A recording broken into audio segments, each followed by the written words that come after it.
Prime Minister Pashupati has found himself in hot waters after airing comments that opposition lawmakers at both the houses have said are against the national pride and sentiment. While the Premier has defended his statements, calls are growing louder for his resignation. This scenario has once again highlighted that an executive head cannot overlook on the potential repercussions of their words and actions. Good evening, I'm Prarambha Dahal. Let's begin with the main stories. Premier Dahal invites widespread criticism following his Pritam Singh remarks. Opposition lawmakers obstruct the session of both houses, demanding for his resignation. The implementation of court decisions remain feeble as the government yet to generate over 19 billion rupees in fines, with more than 100,000 still absconding. Consumers having to pay exorbitant prices for vegetables with supply chain disrupted due to incessant rainfall across the country. And lack of coordination between National Sports Council and ANFA has a telling impact on the national women's football team that needs to be preparing for the Asian Games. Demanding resignation of Prime Minister Pashupati Dahal, parliamentarians of opposition parties have obstructed the meeting of the House of Representatives. Immediately after the beginning of the meeting, UML parliamentarian Raghuji Ponda said that Prime Minister Dahal's statement had hurt Nepal's sovereignty and sentiments and demanded his resignation on ethical and moral grounds. He said that meeting of the House would be obstructed until the Prime Minister's resignation, after which parliamentarians of UML, Rashtriya Prajatantra Party and Rashtriya Swatantra Party surrounded the rostrum. Speaker Devraj Ghimire then postponed the meeting for half an hour. Speaker Ghimire held consultations with whips of parties to resume the meeting. However, in absence of consensus, the parliament meeting had to be postponed until Friday. Exiting from the parliament, CPN UML chairperson KP Sharma Oli said that the Prime Minister should not furnish a clarification but resign from his post. Meanwhile, members of ruling parties claimed of reaching a conclusion on the Prime Minister's statement after holding discussions with senior leaders. Addressing a book launch program on Monday, Prime Minister Dahal had claimed that Pritam Singh had made immense contributions for his appointment as the Prime Minister of Nepal. Prime Minister Pashupati Dahal's statement regarding the Delhi visits of Pritam Singh and parleys in Kathmandu for his appointment to support him as the Prime Minister has been heavily criticized. Opposition parties obstructed the parliament for the same reason today. Political analysts and diplomats have also raised serious questions regarding the statement of the Prime Minister. Questions have also begun appearing against Dahal, who had appeared aggressive against India during his first term as the Prime Minister, but now in his third term has appeared quite flexible. On Monday, during a book launch, Prime Minister Dahal shared his perspectives about Pritam Singh. The statement of Prime Minister Dahal, who is serving in capacity of the Premier for the third time, has made evident the role of India in the formation of the government. It was Dahal himself who, while exiting the government during his first term, had issued statements criticizing India. Back then, he was of the opinion that India had conspired against him. However, during his third term, Dahal's opinion towards India has changed and has shown that India plays a major part in formation of Nepal's government. Main opposition, CPN UML, has already demanded his resignation for the statement. With widespread criticisms of his statement, Dahal has begun defending himself. He has said that conspiracies are in progress against him. At a time when the political circle is demanding his resignation, his controversial statement has also created ripples in the diplomatic circle. Diplomatic analysts have said that the statement has hurt the nation. There have been arguments regarding the role of neighbors India and China in Nepal's internal affairs. With Prime Minister Dahal's recent statement, it has further bolstered such claims as well. Courts across the country hand out verdicts on a daily basis following necessary hearings. However, 137,000 individuals that were booked in the past 50 years have not fulfilled the court's verdicts. The 77 district courts, 7 high courts and the special and Supreme Court in the country hand out almost 100,000 verdicts each year. But the implementation record of these verdicts have been feeble in many cases. The government has not been able to generate 19 billion 40 million rupees that these courts had fined from guilty parties in the past 5 decades. This includes 8 billion 984 million rupees fine that was slapped by the Kathmandu District Court. Likewise, jail time of 6,000 years have yet to be served in total, which the Kathmandu District Court says is a challenging task to execute, considering the densely populated capital that serves as an easy hideout for most of the convicts. Around 137,000 that were handed prison terms by all courts are still absconding.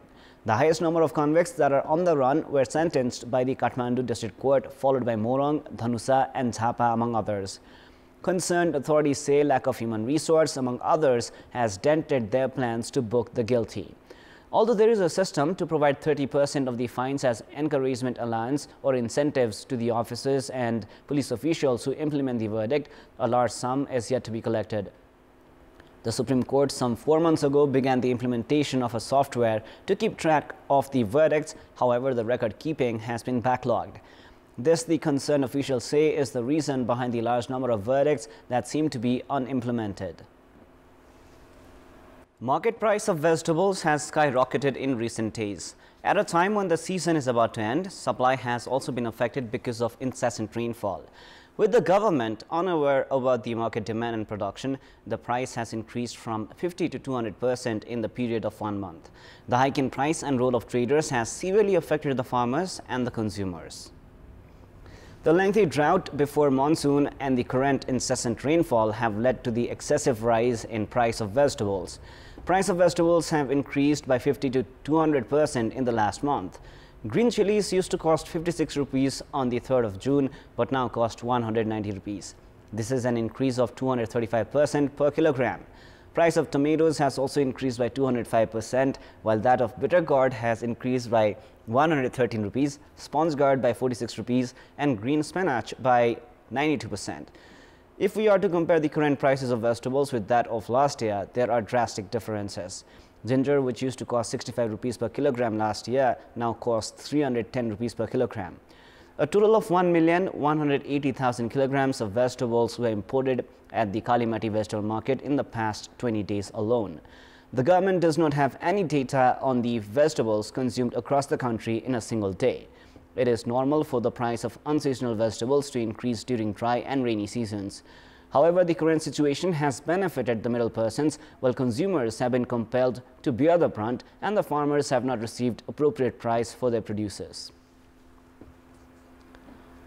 Fresh from the Jalahari controversy, more irregularities have surfaced as it has been understood that the Pashupati Area Development Trust (PADT) has not been able to collect the rent from shops, buildings and land within its ownership and jurisdiction.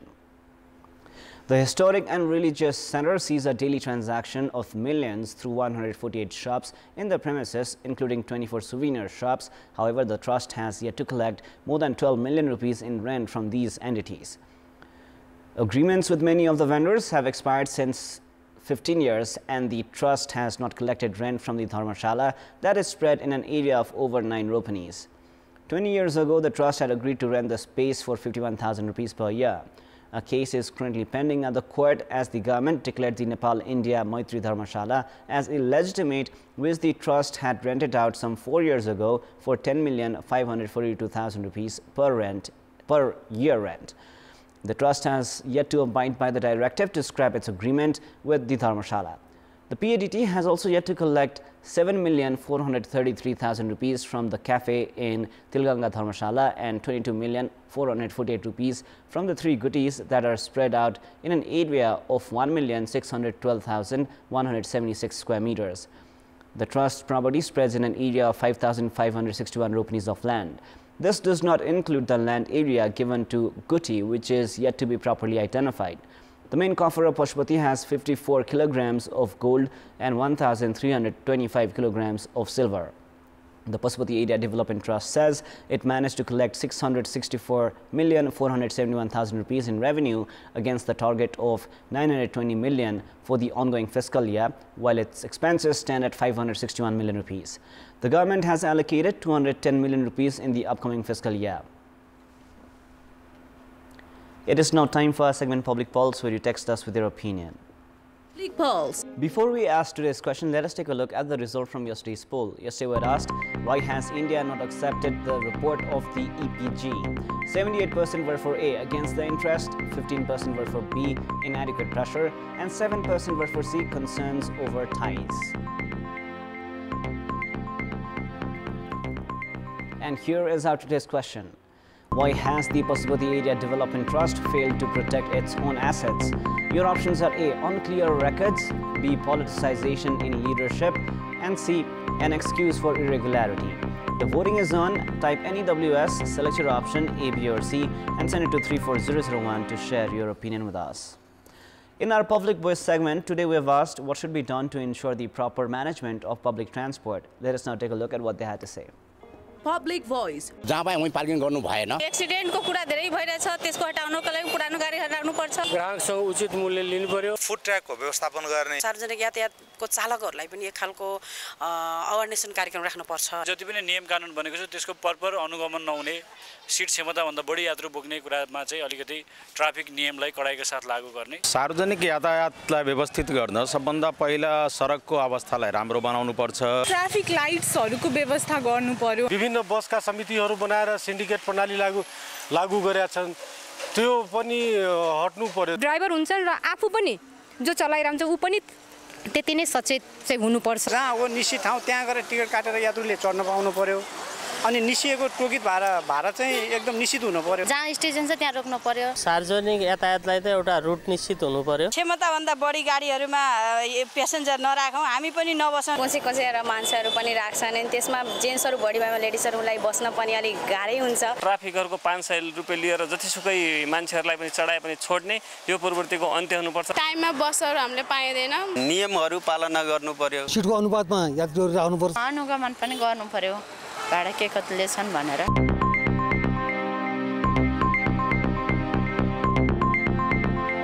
Time now for the international news. At least 15 people were killed over recent days and 4 people are missing after severe flooding caused by heavy rains at China's Songqing municipality, according to state-run Xinhua news agency. Footage carried by state broadcaster CCTV showed extensive flooding with some buildings partially submerged. China's Finance and Emergency Management Ministries announced $44.2 million in emergency funds to aid disaster relief, including for Songqing. Chinese President Xi Jinping has called on authorities to give priority to ensuring the safety of people and property and to improve their coordination and warnings. The latest round of torrential rain since Monday forced more than 500 villagers to evacuate in Baolong town of southwest China's Chongqing municipality. The downpours caused floods which collapsed 3 residences and damaged roads in the town on Tuesday. Now, 17 villagers in 5 households whose residences were collapsed or severely damaged by the flood have been temporarily arranged to live in a local hotel. Meanwhile, a rare summer storm with winds of up to 145 kilometers an hour hit the Netherlands today, causing at least 1 death, as people across much of the country were told to stay indoors and travel was severely disrupted. A 51-year-old woman died in Haarlem after a tree fell on the car she was in. In Amsterdam, several people were injured as dozens of trees were toppled by the storm, damaging cars and houseboats along the city's canals. The National Meteorology Institute sent its highest code red storm warning to residents of the Noord-Holland province, which includes Amsterdam, urging them not to leave their homes and to note emergency service numbers for life-threatening situations only. The storm, named Polly, is the Netherlands' worst ever during the summer months and its strongest overall since January 2018. Heavy storms in the Netherlands usually occur between October and April. The last heavy summer storm was in 2015 and was the first in over a century. Train operators have halted all services in the cities, or rather the country's north. The World Meteorological Organization has warned the El Niño conditions have developed in the tropical Pacific for the first time in 7 years, increasing the likelihood of more heat and new temperature records over the next 5 years. Wilfred Mufuma Okia, the WMO's head of regional climate prediction services, told reporters in Geneva that the El Niño phenomenon, which causes a global increase in temperature, will persist throughout 2023 and is expected to be at least of moderate strength. Sports news. Nepal women's national football team is set to participate at the Asian Games for the first time in history. Now, players who would have been enthused with such a big platform are disappointed as their preparation has been affected because of the lack of coordination between the All Nepal Football Association (ANFA) and the National Sports Council. The National Sports Council has assigned the coaching responsibility for the Asian Games to Aruna Gurung and Balgopal Maharjan. Meanwhile, ANFA coach Anantaras Thapa is to train the team for 2 friendly matches in Bangladesh. Now, with separate coaches, the players are likely to be confused with the strategies and their approach to matches. With such uncertainty, it remains to be seen how the team performs at the Asian Games. The previous leadership of the All Nepal Football Association (ANFA) had recommended Balgopal Maharjan as the coach for the 19th Asian Games. Maharjan had begun preparations for the Asian Games with the head coach of the National Sports Council, Aruna Gurung, last year. Following the change in ANFA leadership, head coaches of women's football team have been changed twice. Kumar Thapa led the team at the SAF Championship, after which Anantaras Thapa was appointed. A dispute surfaced after the new leadership of ANFA recommended Ananta as the coach. The Asian Games begins on the 23rd of September, for which Balgopal is making preparations. Now, prior to that, ANFA has scheduled friendlies in Bangladesh on the 13th and 16th of July, during which the team will be coached by Ananta. This situation has left the players in a state of confusion. Despite ANFA considering the friendlies in Bangladesh as preparations for the Asian Games, coach Balgopal Maharjan will not be with the team, while Thapa, who will be coaching the team for the friendlies, will not be with the squad for the Asian Games. In such a situation, the National Sports Council has claimed that both Thapa and Maharjan are official coaches, while ANFA has defended its decisions. While the preparations have been affected as both entities have put forward their own coaches, the players have been affected psychologically as well. That is all for the moment. Up next is the news in Nepali. Thank you for staying with us. Goodbye for now.